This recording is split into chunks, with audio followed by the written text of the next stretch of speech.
For over 40 years, nearly 150,000 customers and 30,000 channel partners spanning the globe have trusted ArcServe to strengthen their data resilience, recover lost assets, and ensure business continuity. With a unified approach to data protection and recovery, world-class technical support, and the lowest total cost of ownership, ArcServe helps businesses manage, defend, and most importantly, recover their data from any solutions. Hello, everyone. My name is Sean Massey, and I'm the America's VP of Sales for ArcServe. Thank you for attending this segment of Beyond the Arc, in which we are talking about cyber vulnerabilities and threats. And this talk is not any type of sales pitch, but rather a discussion on industry trends and its effect on our partners and our customers. I'm really pleased to have a good friend of mine, Wayne Hunter from Avtech Solutions. Wayne is the co-founder and CEO. And Wayne, it's great to have you here. Thanks for coming.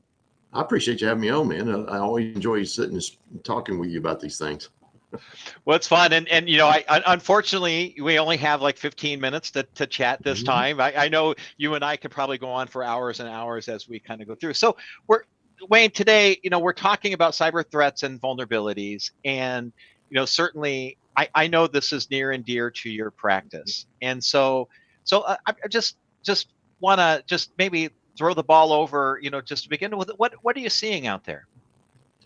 Well, it's interesting with things that's happened here lately. We all focus on, you know, the ransomware and the phishing attacks, and it's the things that's going on all the time. But you know, things like AI is reshaping how we evaluate data and how hackers want to go access that, as well as, you know, simple processes like patch testing.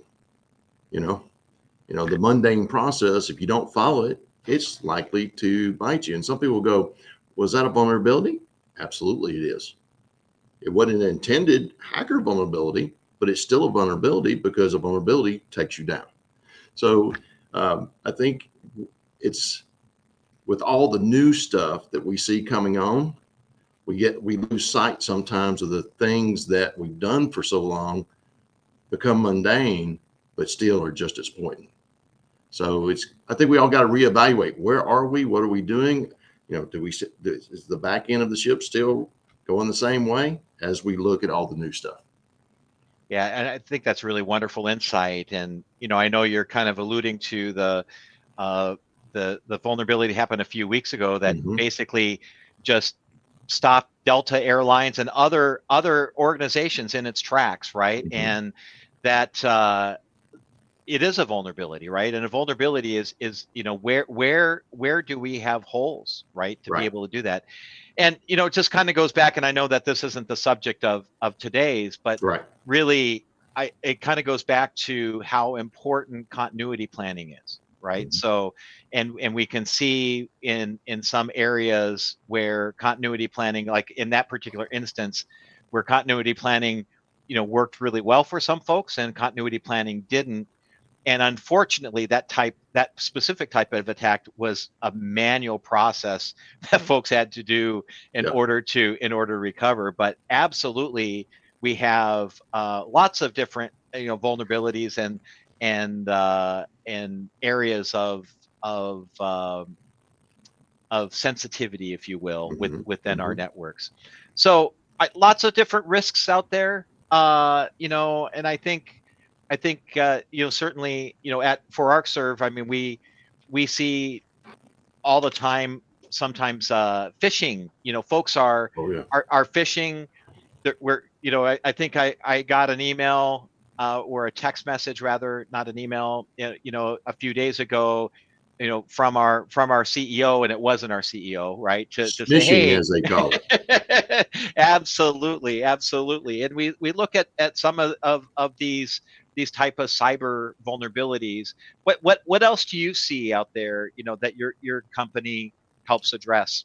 Well, it's funny, you know, we talk phishing, and what you just talked about on the texting is called smishing, and it's going on. And my texts send me almost every week where someone's trying to smish them using me. So we're all targets ongoing. So it happens there. But, you know, The biggest thing when it comes to, the more the deep fake is what's really taking the lead right now because of AI generated things. Taking like with the North Korea hacker that got hired, you know, they was thinking it was someone else, got it hired, got on, and they didn't realize it until they started trying to upload hacking code that it was a hacker. So you think about this. So in today's world, we have to rethink all of our processes because they're all vulnerable. It's not just the equipment. It's not just the computer and the network. It's our HR process.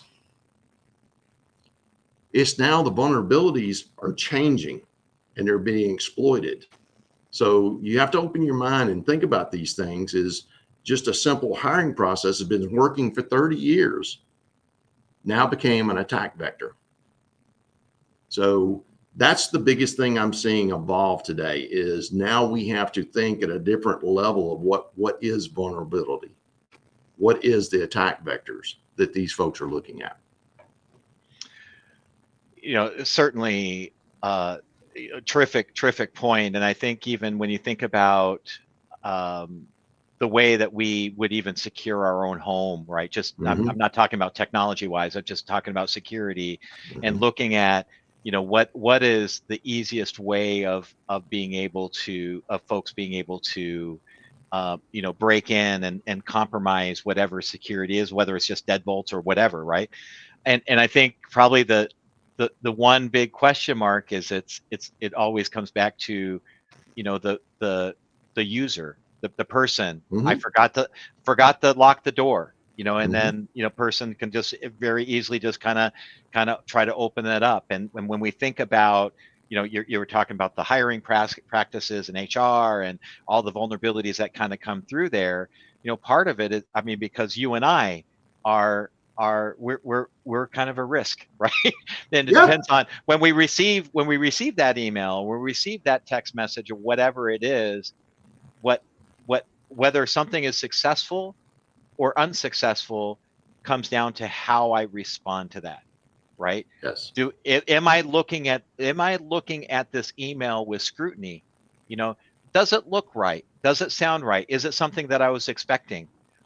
If I look at the to line and I actually see where the email is coming from, is it coming from that organization? As we're looking at that, and certainly there's some ways of being able to spoof, but generally speaking, I mean that's a very easy and quick way for people to quickly discriminate. I have a cousin of mine that's a DJ, and he was interviewing me for one of my security books, and we started talking about this very topic. He asked me, he says, well, how do I know when it's not the real person or it's not the real company and all this?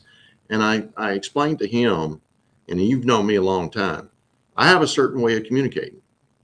And I'm with him, I look at him and I say, when I call you, if I said, hey, Gary, how's it going? He goes, no, that wouldn't be you. I said, why?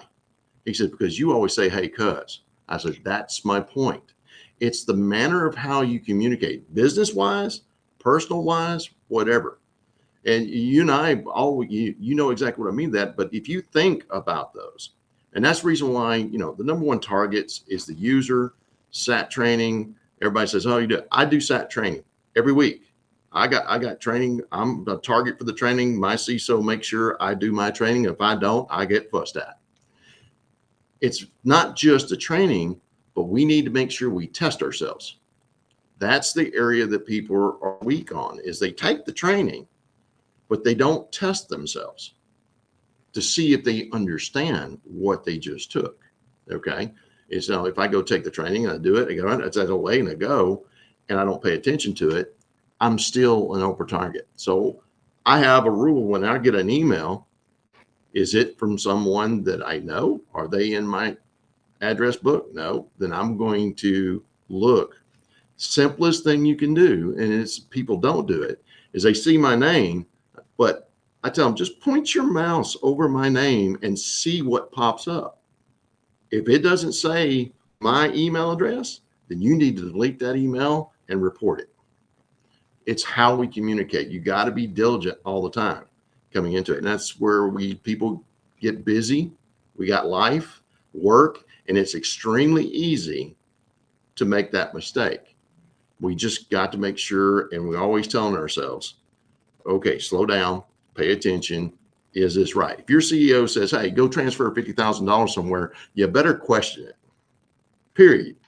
Doesn't matter. Always question it. And what I mean by that is don't email them, pick up the phone and call them. Multiple ways of communicating. We got two-factor authentication for logging into a system. We need to apply that into our verbal communication of how we're doing these things. If you do those simple things, you're way more protected than the average user out there. That's great advice. And, because in fact, that covers really a slew of different vulnerabilities that we have, not certainly, phishing, in order to extract, money or credit card or whatever. And that certainly is out there. But I think to some extent that, there is a segment of ransomware that happens that way too. And it's, ransomware actors, in the very beginning, they were just casting that big wide net out, trying to get somebody, just to take it on. And so then it would release that payload. And now I know they're being a little bit more targeted, but the way that they get in often is through just a brief lapse of judgment by a user. And that's all it takes. True. That's all it takes. We see it happen all the time. I do have a story, and this is I need to make sure I'm kind of appropriately sanitizing it because I don't want to let it out. And actually, it has a good ending, so it probably is really good. But I had lunch, and this was several years ago, it was before COVID, so maybe about 5 or 6 years ago. I had lunch with a friend of mine who is the CEO of a fairly decent sized communications company. I'll just leave it at that. And he shared with me that actually, very much, kind of a phishing thing. His accounting controller had gotten an email saying, "Hey, I'm pretending to be him. I'm in a meeting. I can't talk right now, but here, I need you to do this right away. I need you to wire, $65,000 to X," right? And then, he had come out of that meeting, actually had just ran into them in the hallway, and they said, "Oh, by the way, I'm fictitious name here, Dave. By the way, Dave, I'm going to get on to your latest request. That is on my top priority next when I get back to my desk." And he kind of looked at them really kind of quizzically, and he said, my latest request. And then it came out of what had happened. He goes, "I never asked you to do that. That was not me at all." And that probably saved that company 65 grand. And when you think about that, that's all profit. There's not 65 grand that, just sitting around, that's doing it. So it's all profit. So really due diligence among all the users, I think is really, really, really key. Now you kind of talked about, weekly testing. What does that look like in your company? What we have it is our actual CISO sits on in our SAT training, and we do the same thing for our customers. We manage the security awareness training platform, and they set up the course catalogs based on role. What do you do? General things as well, and come into it. So most of our training, it'll be, takes 5-10 minutes at the most. We never have it real long, but we have it where it's hitting different topics, and then we also do testing.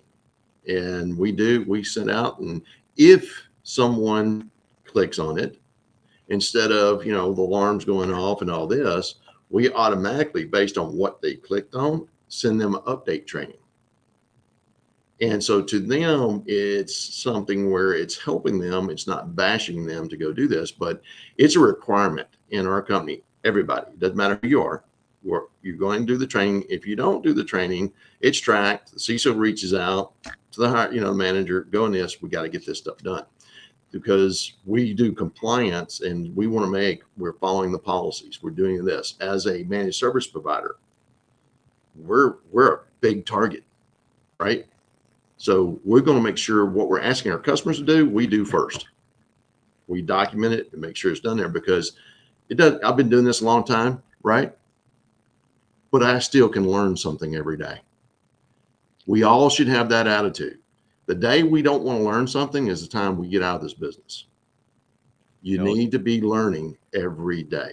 And so to no, me, no I think doubt. it's a great thing to have. It's not a nuisance. It's making sure I'm doing what I'm supposed to do to protect not only me and my employees, but my clients as well. So to me, it's paramount. Oh, that's great advice. I mean, no doubt we need to make sure that we're learning every day, and especially uh, daily. You know, the types of vulnerabilities are changing, Oh, so and fast. it's and just we're doing the best we can technologically to Mhm. stay abreast. But if we can, from a human standpoint, I think if we're able to up level ourselves, and be a little more discriminating, a lot more discriminating when we're looking at some of these emails and texts and however way that we receive the requests. I think that's going to go a long way. I tell people is, everybody said, well, I got the technology in place. I said, okay, but technology can't do something unless you've told it what to go do. It Correct. takes two pieces. It takes the technology side. Yeah, you got AI there, but still, I've got to tell AI what I want it to do. So if we're the ones telling the technology what to do, we better educate ourselves, or we're putting bad data in. And we all know bad data in, what are you going to get out?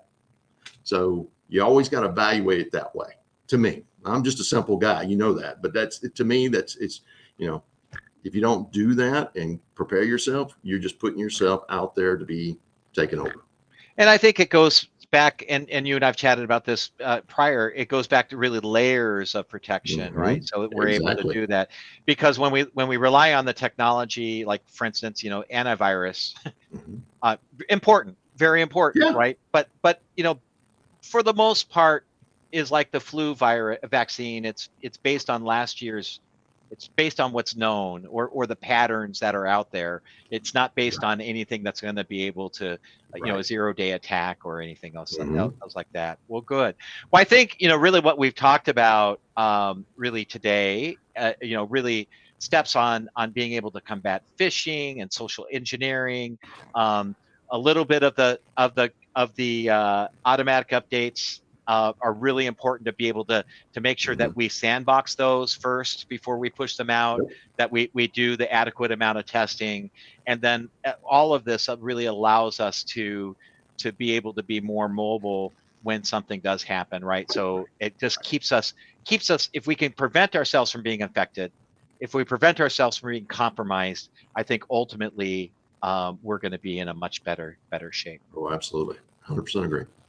Well, unfortunately, Wayne, our It time always is goes up. by as fast, It doesn't it it? it it always goes by fast. So to all of our users out there, I just want to thank you, Wayne, for your time today. Really appreciate. I know you're down in San Antonio Mhm. this week, at the Exchange conference. Hope that I think that's wrapping up. Hope that finishes up well for you. And thank you. And it's always a pleasure to chat with you. So I appreciate your time today. Yeah, I always enjoy this, and I'll do it anytime you want. Yeah, great. Well, be careful what you wish for, because that's but once again, thank you to the viewers of watching and tuning in today. Really appreciate. We'll have our next Beyond the Arc in a couple weeks. So again, appreciate your attendance, and remember, protect what's priceless, and data resilience doesn't just happen. Goodbye, everyone.